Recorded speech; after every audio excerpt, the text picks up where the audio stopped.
Hey guys, Brad here. So I just opened those 9 packs and now I made a deck with it. Um, let's go through it. So I've got 8 islands, 3 swamps, and then I got 2 Desert of the Glory Fields. Desert of the Glory Field enters the battlefield tapped. I can add a swamp to my mana pool or cycle through it, so that gives me 2 more swamps. I got Desert of the Minefield, which comes tapped, but it's another island. Ifnid Dreadlands.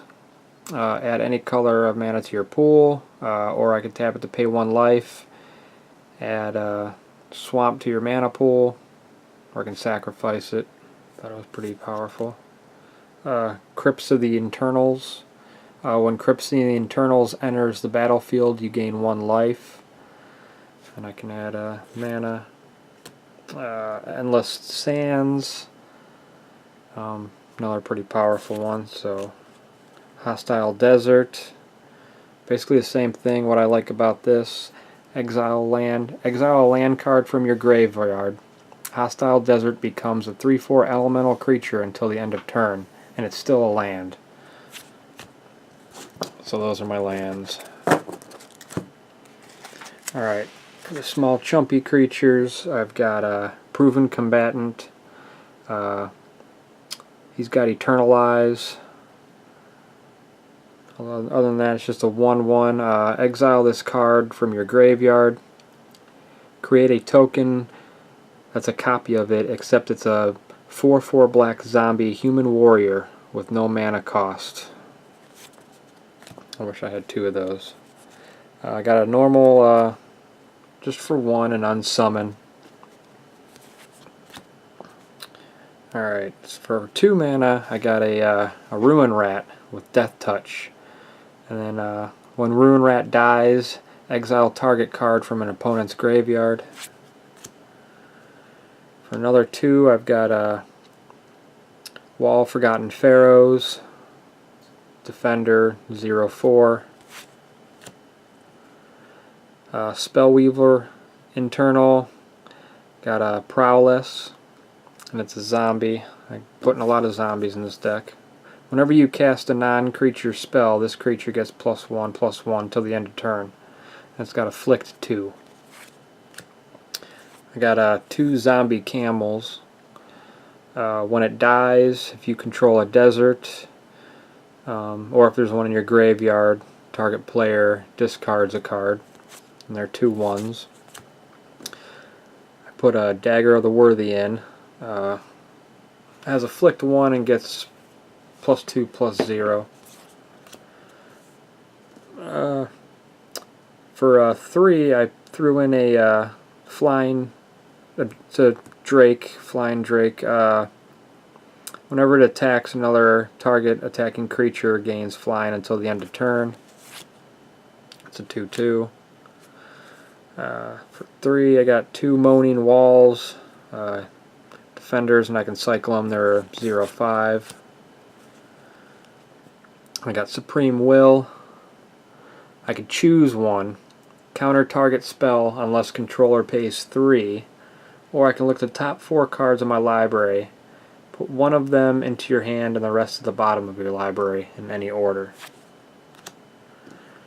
Another zombie, Eternal of Harsh Truce, is a 1/3. It's got Afflict 2 though.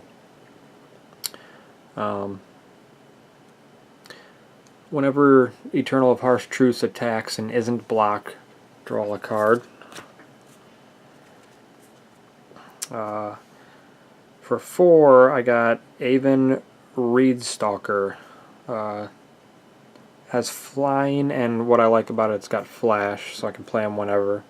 It's a 2/3. I got 2 of those in there. I got 2 more zombies, just cycling. They're 4/2s. A Carrion Screecher, a zombie bird, a 3/1 with flying. For 5, I've got a Scourger of Souls. I wanted it because it has lifelink. It's a 3/4. I put the Scrab God in. At the beginning of your upkeep, each opponent loses X life, and you scry X, where X is the number of zombies you control.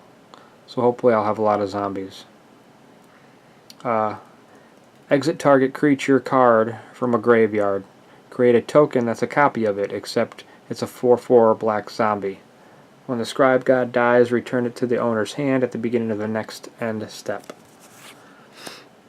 And that's for that was for 5. So for 7, I've got this Stripped River Winder. It's got hexproof. This creature can't be the target of a spell or abilities your opponent controls. And I can cycle it. And last but not least, I've got Hour of Eternity. Exile X target creature cards from your graveyard. For each card exiled this way, create a token that's a copy of that card, except it's a 4/4 black zombie. So that is my my deck. Hopefully I can win some games with it. I feel it's pretty strong. That's it. Later.